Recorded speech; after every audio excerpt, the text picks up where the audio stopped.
nós fizemos uma coisa bem legal que se chama entrevista. Ia ser o Jornal Nacional, mas a Rede Globo não quis participar. Então, como a Globo não resolveu não vir participar, eu convido novamente a minha amiga Júlia, já vem artista para o palco, a Júlia Assis já foi apresentada. Pode subir por onde tu quiser, amiga. E aí nós vamos ter a honra de chamar um parceiro para fazer uma dupla Chitãozinho e Chororó aqui no palco, que é o Matheus da Silva Ribeiro, que é paciente também, que ele tem, olha, tem toda a descrição aqui, Matheus, eu vou ler. Ele tem 29 anos, convive com doença inflamatória intestinal há 16 anos, desde o diagnóstico realizado pela doutora Adalberta Lima Martins. Ao longo dessa trajetória, sigo em acompanhamento com a doutora Adalberto e com um proctologista Rossini. Já passei por 3 cirurgias de fístula perianal, que foi falado aí, 2 cirurgias intestinais. Essa vivência me trouxe uma compreensão profunda dos desafios físicos e emocionais da doença inflamatória intestinal. E hoje, estar aqui no Maio Roxo é uma oportunidade de dar voz à experiência do paciente e contribuir para um olhar mais humano sobre a doença. Muito obrigado pela presença. Eu acho que às vezes não é fácil subir no palco, se expor, falar da doença que a gente tem, ainda mais uma doença que inclui esse tabu de evacuar, de ter diarreia, de ter dor abdominal. Ninguém quer falar disso. Todo mundo quer se maquiar e ir lá para o Instagram, mostrar as bocas com botox. Isso está cheio no Instagram. Ninguém quer falar, eu tenho diarreia, eu tenho cólica. Então, assim, parabéns para vocês. Subir num palco e falar da sua vida, da sua intimidade, das suas dificuldades. Lá no Rio Grande do Sul a gente diz, isso é para macho. Então, muito obrigado. Primeiro, eu quero agradecer a oportunidade. Gente, primeira vez que eu estou entrevistando alguém, tá?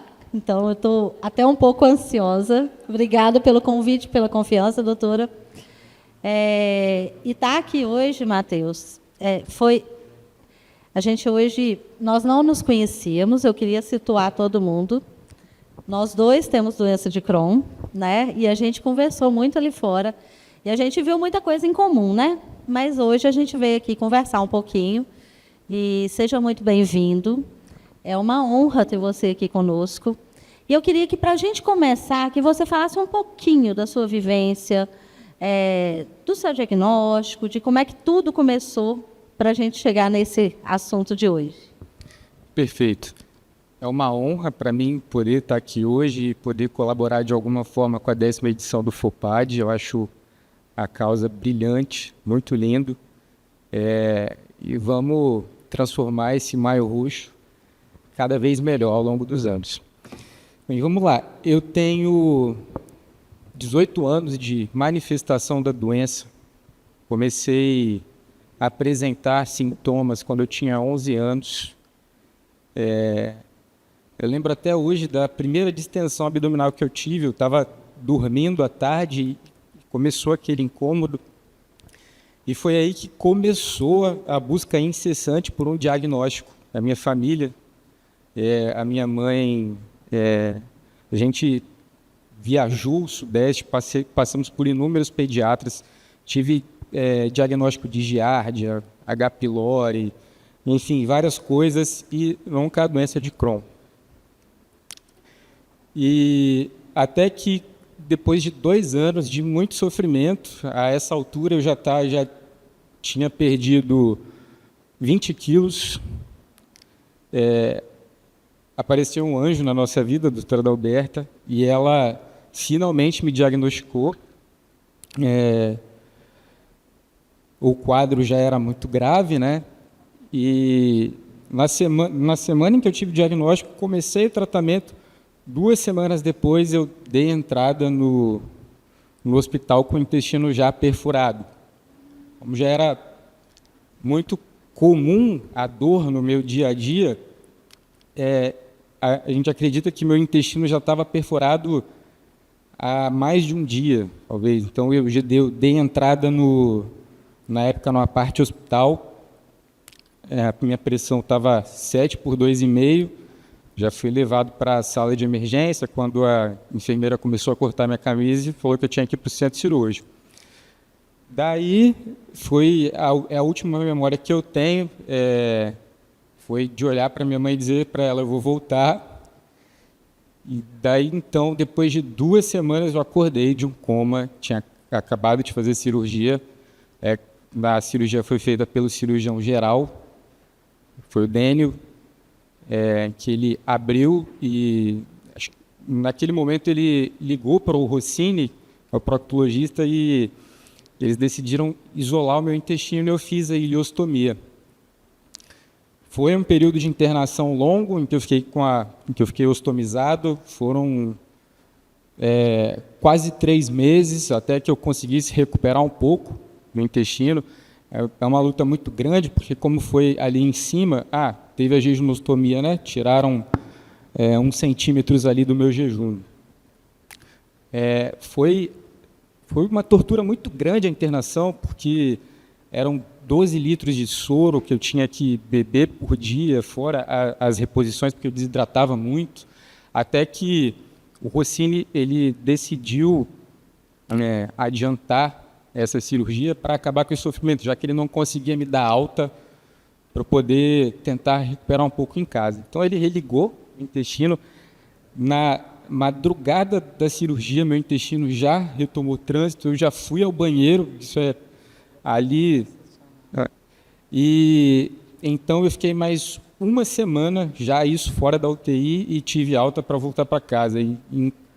E aí fiz adaptação, a doutora Adalberta, a gente começou o tratamento com azatioprina e infliximab na época. Foi uma recuperação assim, meteor, foi muito bom. Em coisa de 5, 6 meses eu ganhei 30 quilos.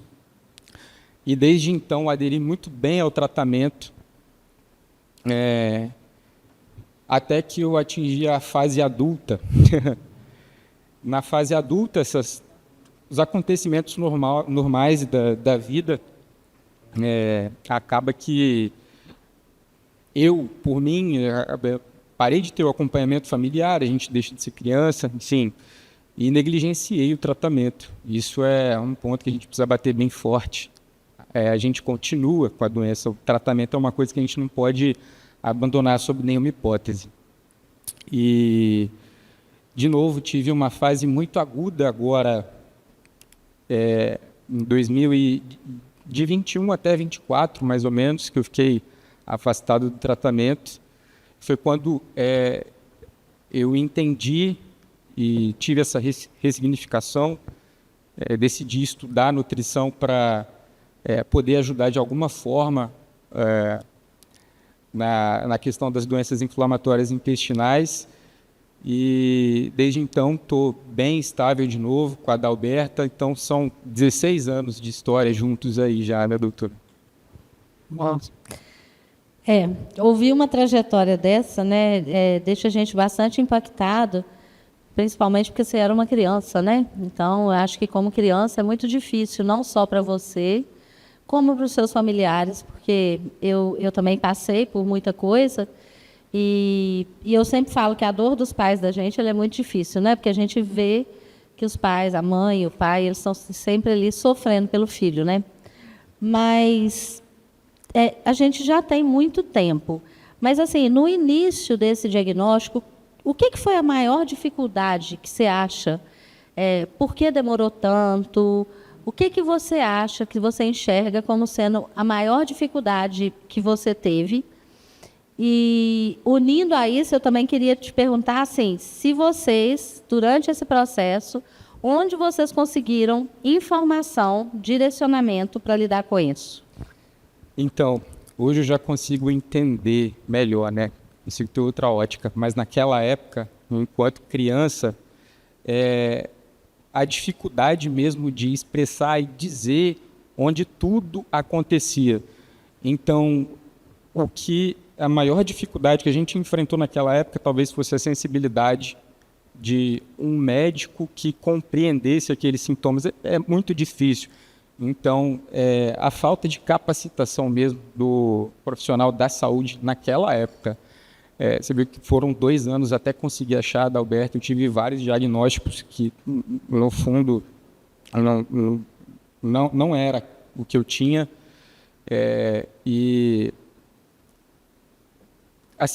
Isso eu tinha acesso, né? Eu tinha plano de saúde, tinha condição. Eu fico imaginando se fosse alguém que não tivesse acesso a isso. Eu acho que essa história tem o quê? 20 anos? Desde que tudo começou? Desde que tudo começou, 18 anos. 18 anos. Se a gente for parar para pensar, há 18 anos atrás, a ABCD tem 25 anos, não é isso? E como eu contei aqui para vocês, a minha história também, foi o primeiro lugar que eu encontrei apoio naquela época. E hoje, a gente também não tinha acesso a muita informação. A doença inflamatória intestinal, se hoje ela é invisibilizada, naquela época, então, era completamente. E uma coisa que eu vejo muito, e já que o nosso tema de agora é falar da associação de pacientes nessa jornada, eu já queria falar que, pela data que o Matheus está falando aqui, naquela época eram só vocês. Eram só vocês que falavam da gente. Eram só vocês da ABCD que estavam preocupados com a gente, que estavam tentando dar voz para a gente. E isso é muito sensacional. A gente vê que uma associação que começou focada em ajudar o paciente, e hoje, olha o volume, olha o quanto isso, né? Olha o quanto o trabalho de uma associação, que foi quem começou sozinho no Brasil, e o volume que se tornou hoje. Hoje, no Brasil, nós temos diversas associações. A gente tem grupo de estudos médicos, a gente tem muita coisa. Hoje, a gente tem a doença inflamatória intestinal, ainda é muito invisibilizada, mas ela hoje está na mídia. Hoje, ela é muito falada. Se a gente jogar na internet, a gente vê várias associações, a gente vê na internet vários perfis de pacientes contando as suas trajetórias. Hoje, as pessoas já falam mais. E você acha que... eu sei que vocês não tiveram esse acesso, não conseguiram encontrar, como eu encontrei na revista Caras, que eu contei, né? Por isso que eu falo que a associação ela tem que estar em todos os ambientes, porque numa revista que não é de saúde, tinha uma entrevista falando. Então, a gente, enquanto associação, a gente sempre entra onde a gente pode falar, né, doutoras? Todo lugar que eles dão a oportunidade da gente poder falar, a gente tem que ter, porque a gente consegue chegar a mais pessoas. E aí, Matheus, eu queria que você me falasse, assim, da sua visão, se você já teve contato com uma associação de pacientes antes, e se sim, né, o que ela mudou, e se não, o que você acha que teria mudado na sua jornada se você tivesse tido um encontro com uma associação na sua vida? Bom, o meu primeiro contato foi ontem, realmente.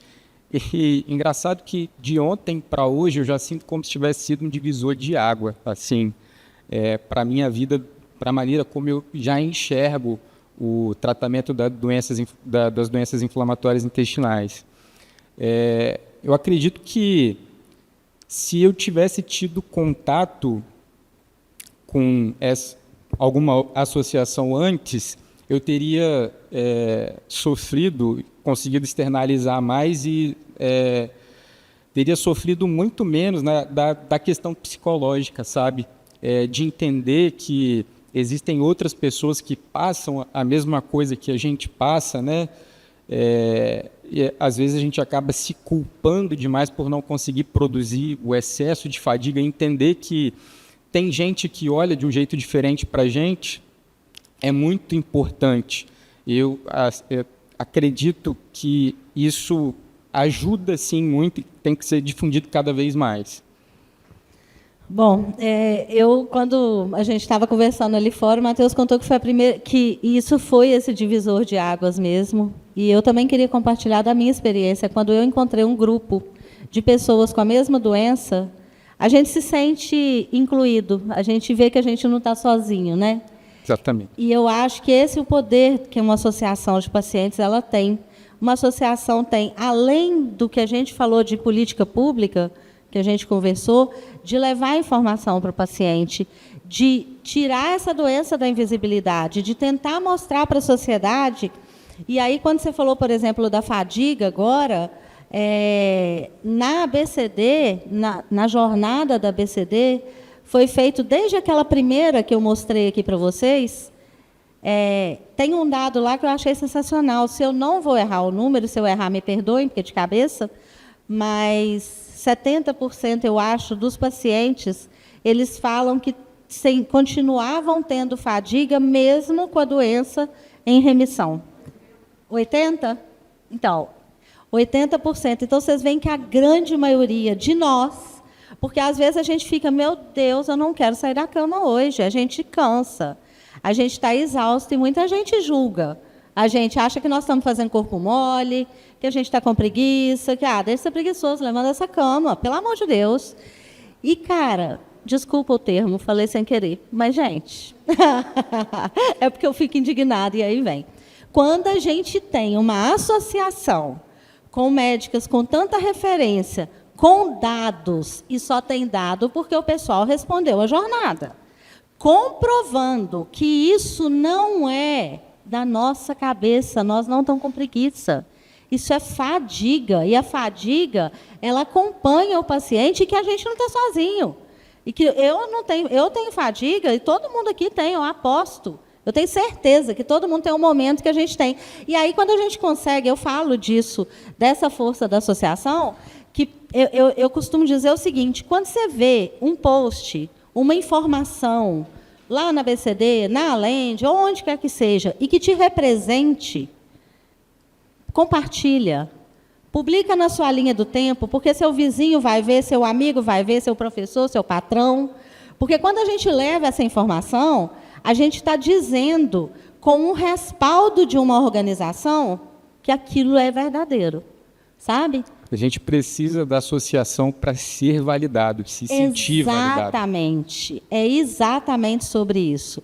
Então, assim, eu vejo como que o trabalho que a associação faz, ele é fundamental mesmo na nossa vida, e trazer a sua história aqui, saber que foi uma história de tanta luta, né? De tanto enfrentamento, não só para você, como para os seus pais, para os seus familiares, e de você se reconstruir e de se sentir sozinho durante essa jornada. Porque, pelo que a gente conversou ali até ontem, né, até ontem você estava lidando bem com a sua doença, você estava se levando do jeito que, né, se tratando, se cuidando, estudando. Mas quando você veio aqui e que você está vendo essa sala cheia, aquela hora eu perguntei, eu queria que levantasse quem é paciente de novo, fazendo favor, para você ver os nossos pares. Olha os nossos pares. A gente não está sozinho. E pertencer a uma associação é isso. Eu queria que você falasse aí, eu emociono. Vocês estão vendo que eu estou emocionada? Por isso que eu calei. Então, agora fala você. Mas, o que você acha, então, em relação a isso? A essa sensação de estar junto e também, ouvindo as palestras de ontem, o que você acha também da gente ocupar esses espaços de decisão? Qual a sua visão, depois que você veio aqui e conheceu o trabalho da gente como paciente? Sim, como de paciente. Fazer parte da decisão. Eu acho muito bom. A gente consegue ter a sensibilidade, a gente sente, né? A gente precisa contribuir de alguma forma, por isso que eu me sinto honrado em poder sentar aqui hoje, tentar colaborar, porque ao longo de... Como a gente estava conversando lá fora, a gente precisa se aperfeiçoar cada dia que passa na maneira com a qual a gente luta, porque a nossa luta ela é diária. A gente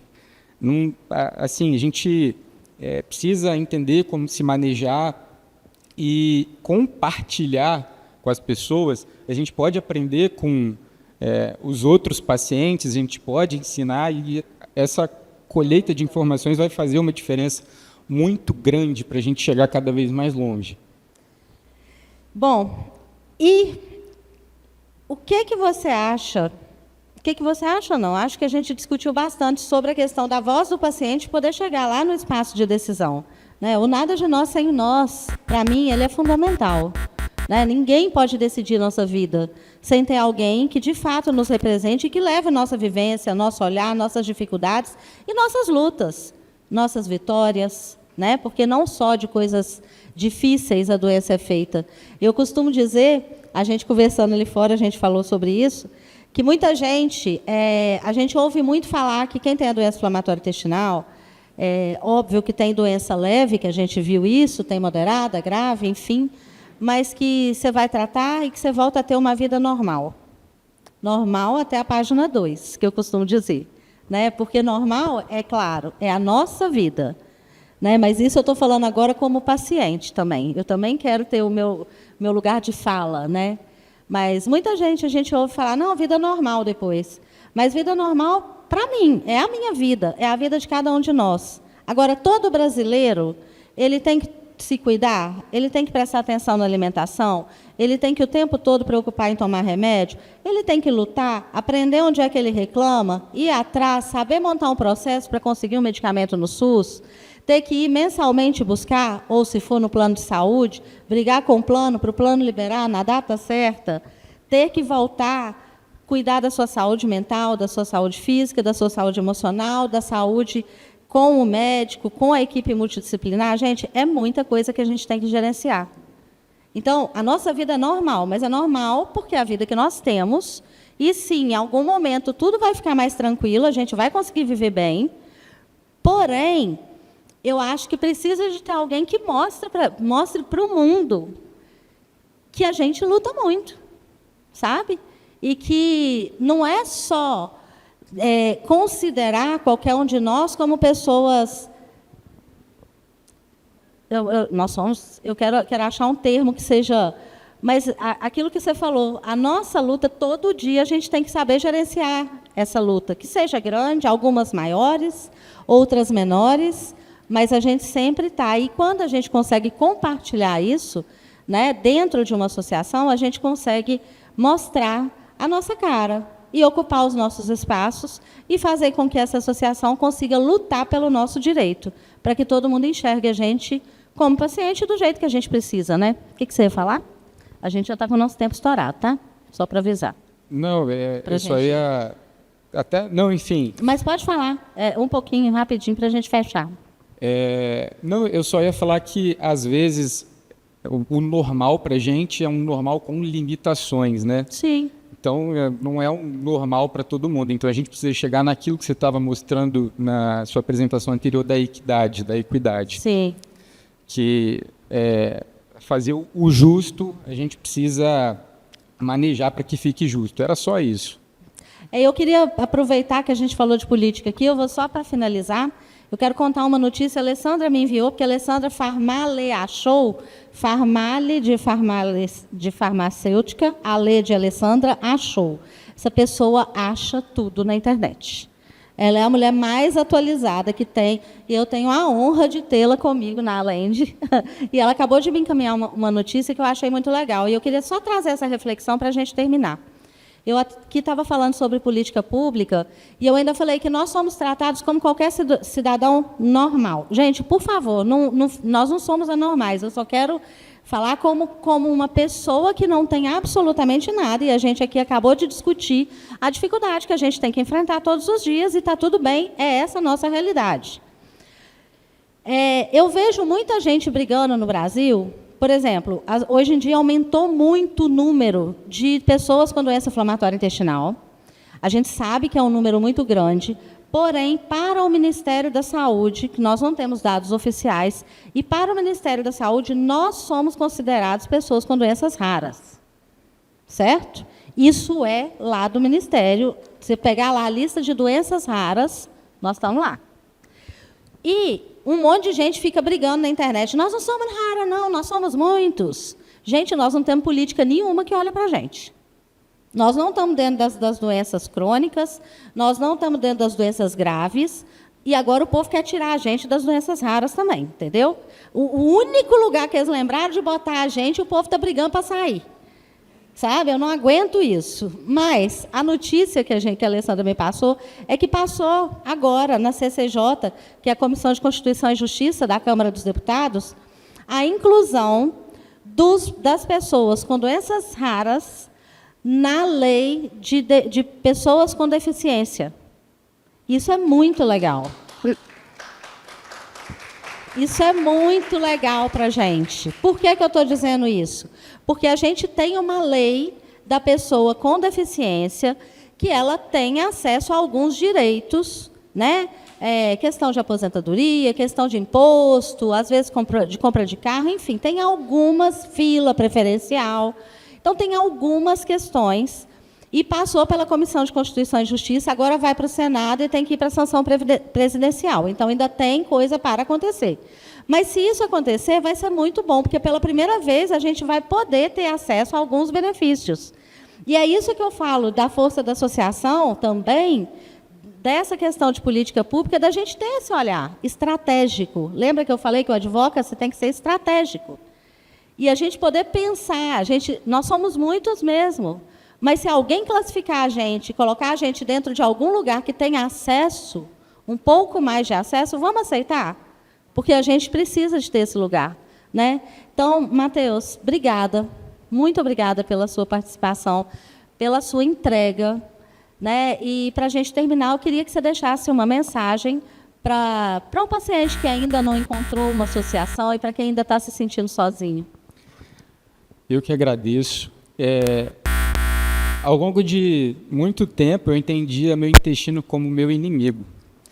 Mas é aí que a gente amadurece e entende que a gente precisa entender ele como nosso amigo. E a gente precisa usar as armas que a gente tem para cuidar dele, como se fosse a melhor coisa que a gente tem. E, sob nenhuma hipótese, abandonar o tratamento, gente. Não façam isso, continuem o seu imunobiológico. Queria aproveitar para a gente... Tem um motivo, talvez, para estar aqui hoje, porque nós somos pacientes, mas eu queria aproveitar para agradecer toda essa equipe dos profissionais da saúde que estão aqui, assim, pela causa, de uma maneira muito genuína. De verdade, agradeço e falo em nome dos pacientes que estão aqui.